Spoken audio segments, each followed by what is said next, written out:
Hello, everyone, and welcome to module 4, I think it is, on spiritual grounding. This is probably going to be a little shorter than the other modules, but I wanted to put it as a standalone video just because I think it's a really fucking important subject.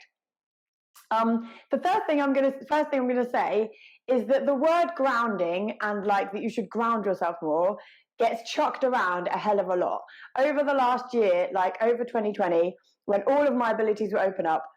All of the psychics, healers, anyone slightly spiritual that I spoke to said, you need to do more grounding, need to ground yourself. And I did all the things that they said, but I didn't really understand what grounding was. Like, I was like, great, I'm doing all this shit, but I have no idea why I'm doing it. And I don't actually know what grounding means. I don't know if any of you are in the same boat with that, but I felt like it was just one of these kind of words that gets chucked around that everyone's like, oh yeah, do more grounding, do this. And I'm like, yeah, but what does it mean? What does it do? So I'm going to go over a little bit about that first. So our grounding, like grounding our energy, is basically how we connect to Mother Earth.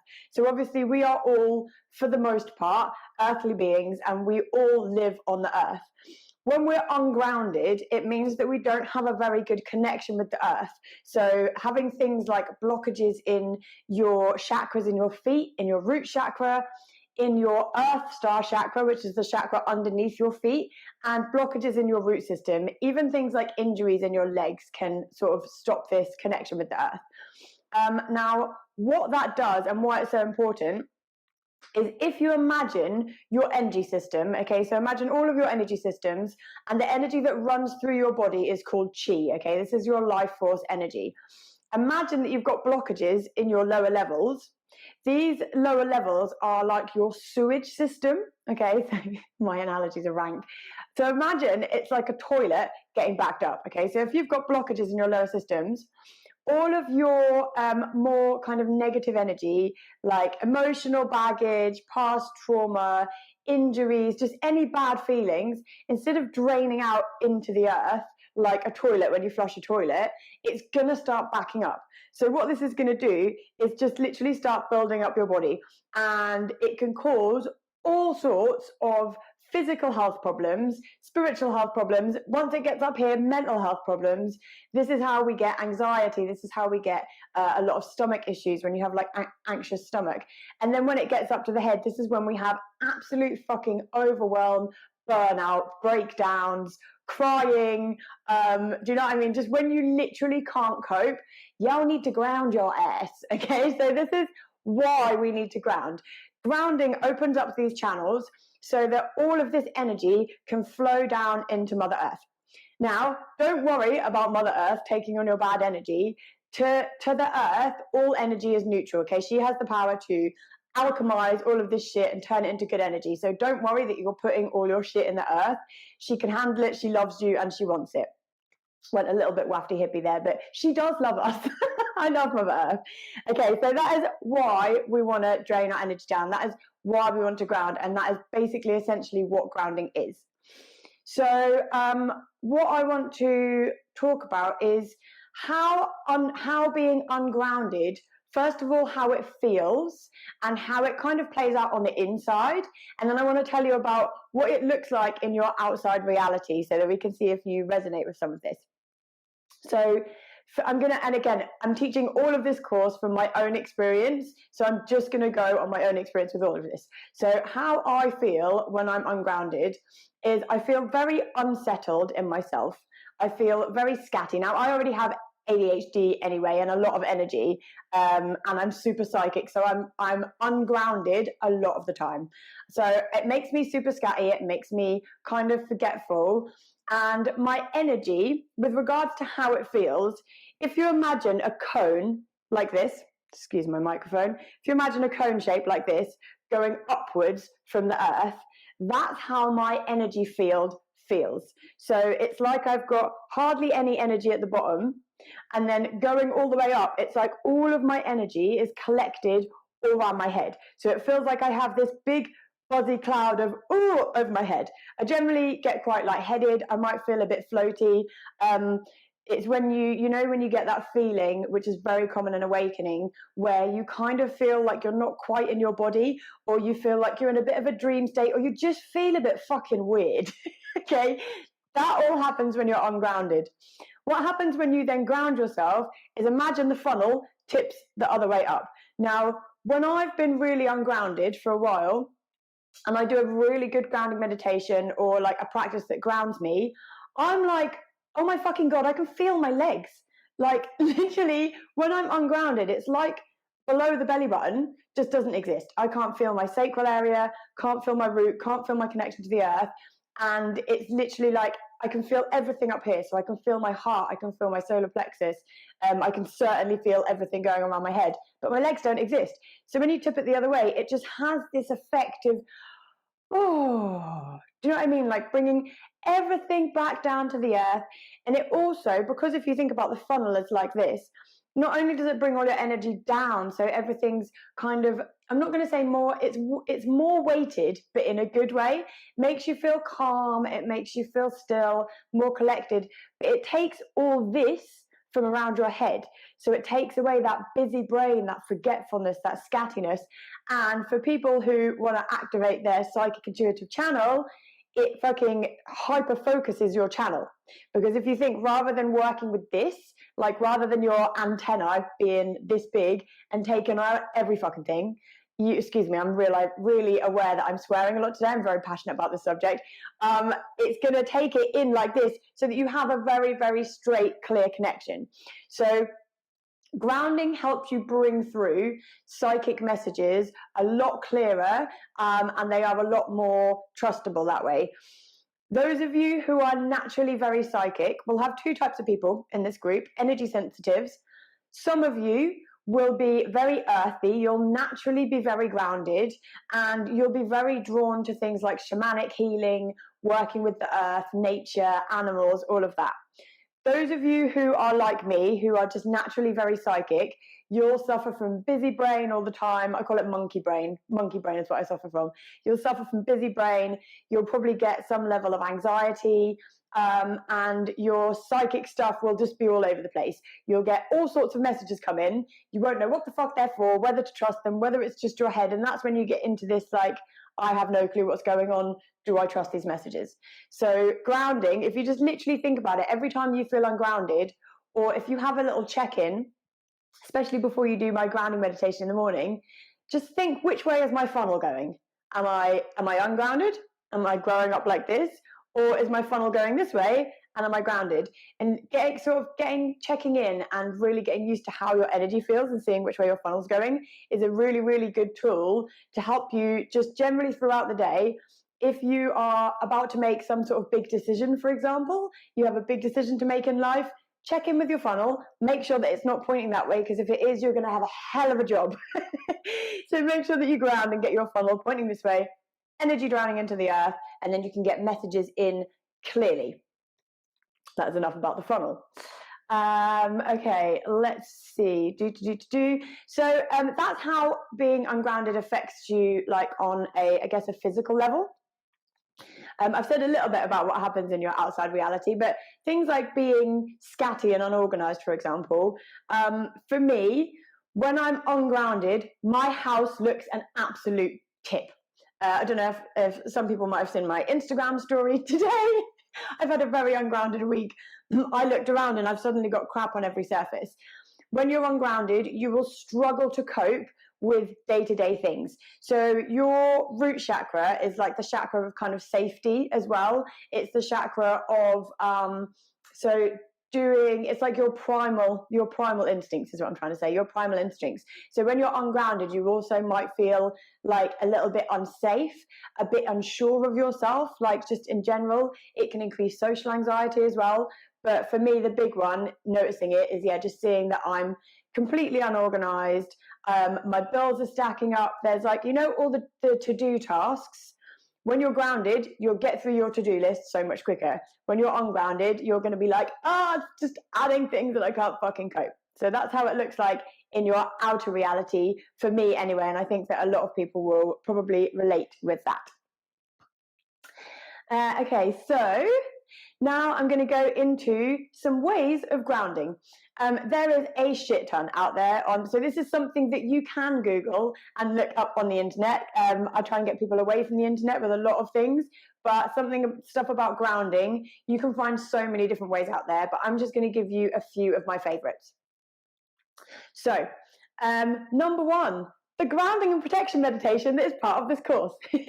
So those of you who aren't managing to do it regularly, every day is absolutely amazing. I know that sometimes that's not possible, but if you can do it as regular as possible, hopefully after listening to all of that, you will take grounding more seriously and do that meditation. I'm aware that you can't always take me around in your pocket and just pull it out whenever you want. So as a really quick version of that, wherever you are, even if you're like out in the city or something shopping, find a space, go to the toilet if you have to, hide away from the kids and your husband, your wife, whatever, and just take a couple of minutes to close your eyes, grow your roots down into the ground, out of the base of your spine, out of your feet, and just really just check in and feel your root system. You can ask then in your head for a clearance of anything that's blocking you from Mother Earth. So ask for a clearance in your root chakra, the chakras in your feet, your Earth Star chakra, and anything else in your root system that is blocking your connection from Mother Earth. This is something that I do all the time. Now, you can ask your angels, you can ask Mother Earth, you can ask God, whoever you want to ask, make sure it's good, and put your protection in. But just doing this is just going to help you make sure that there's no blockages and help that energy drain down. And the other thing that you can do is bringing energy into your heart. So we do very much ground through the earth, but especially those people who are kind of switching into a higher level of consciousness, we're also starting to ground more through our hearts as well. So sitting and having a little meditation, maybe bringing in some energy from the roots and bringing it into your heart, or as a really, really quick one, just close your eyes and think of something or someone or like an animal or something that you love absolutely unconditionally. Okay, so I generally always go for like a niece or a nephew or an animal, just because for me they're a lot easier to love unconditionally than grown-ups. So I generally always go for a child, but feel that unconditional love in your heart. Try and like get a physical feeling of it and then radiate it out around your body, and that will also have a really, really grounding effect on you. Okay, so there's some meditation for you. Spending time in nature, absolutely massive for grounding. Now, when I say spending time in nature, yes, it's lovely just to go for a walk, and that will help. But what's really, really going to help is interacting with nature. So a few different ways that I personally do with this. If I'm having a panic attack and I'm really, really ungrounded, I will literally go and put my hands on a tree and I'll imagine all of my bad energy draining into the roots of the tree. Excuse me. So, similarly to draining your energy down into your roots, you can drain into the roots of a tree, and you can really sort of start to feel the energy of the tree as well, sort of really tap into it. Another thing to do is anything that interacts with nature. Like I've got apps on my phone that tell you what different types of trees are by like they identify the leaves. You can also get ones that tell you what different types of mushrooms are. So then it kind of becomes like a scavenger hunt. You're out in the woods or wherever and you're actually searching for things. You're actually interacting with things, picking things up, taking pictures. Another really good way of doing this is getting into nature photography. Like it doesn't matter whether you're on a camera or a smartphone, but getting out there and just trying to take really beautiful pictures of nature. This is going to work on so many different levels. It's going to help you ground. It's going to help you open your heart because you're seeing the beauty in the world. And it's also a really good mindfulness exercise to sort of bring you present. So if you find that your mind is racing off into the future or going back to past traumas, this one literally hits on all levels. I absolutely love a bit of nature photography.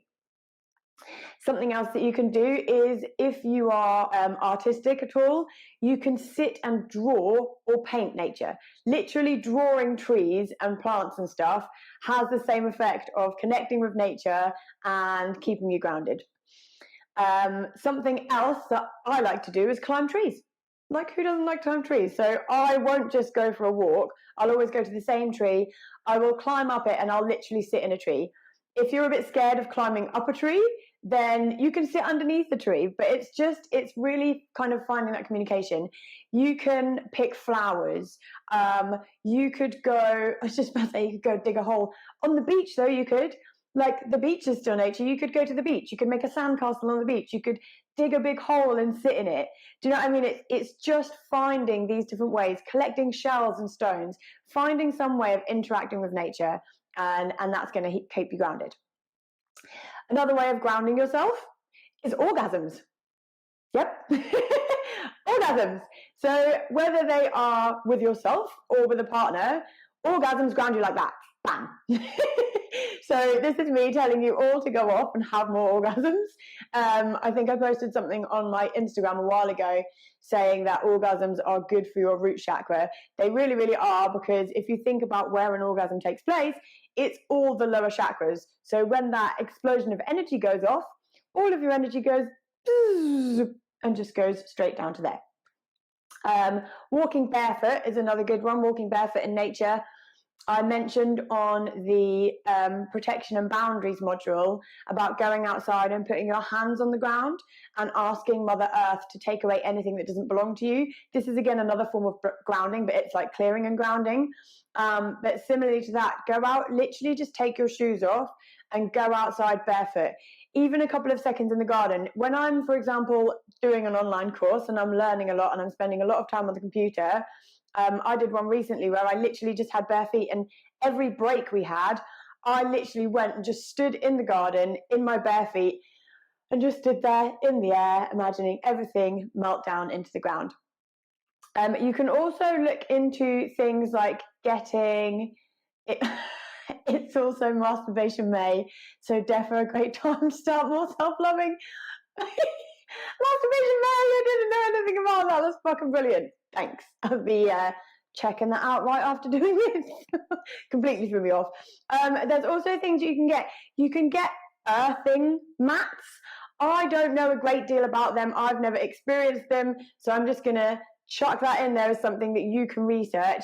I think that something goes around your wrist or around your ankle, and then a mat goes underneath you. I think you can put a mat underneath your bed, and it does something to earth and ground you. So I'm just adding that as an extra, but again, I haven't experienced it. Another good way of grounding yourself, I haven't got any grounding crystals with me. I've only got my throat chakra one, but it's crystals. There's so many crystals that will help you with grounding. Pretty much any red crystal is great for grounding. Hematite is really good. If you're an anxious person, hematite bracelets, especially the magnetic ones, oh my God, they're amazing, because you can literally sit and fiddle with them. And sitting and fiddle with them is grounding you, and it's keeping your brain active as well, keeping it occupied is the word I'm looking for. Another one that I really like is black obsidian. This is grounding, but it's also, I give black obsidian to my clients when I'm doing one-to-one sessions, because you can it drains all of your emotions into the crystal. So it's a great one for if you're feeling really overwhelmed. My hands just turned on red hot when I started talking about that. Maybe I need some of that. I'm going to get it. It's right here. Oh, excuse my microphone. You can get a nice round piece like this so that it feels nice in your hands. I used to have a raw piece which was really jagged, and I was giving it to clients and they were ending up with like really hurt hands. So something like this, and you can literally just hold it. If you want something to ground you while you're out, ladies, put a crystal in the bra. Like, I don't really wear crystal jewelry. I wear these big old chavvy things. It's not really my style, so I'll get a little flat shaped crystal and I'll stick it right in my boob. Great way of having the crystal out with you. Guys, stick it in your pocket or stick it in your wallet. But yeah, crystals are great for grounding. So there's some ways of grounding for you.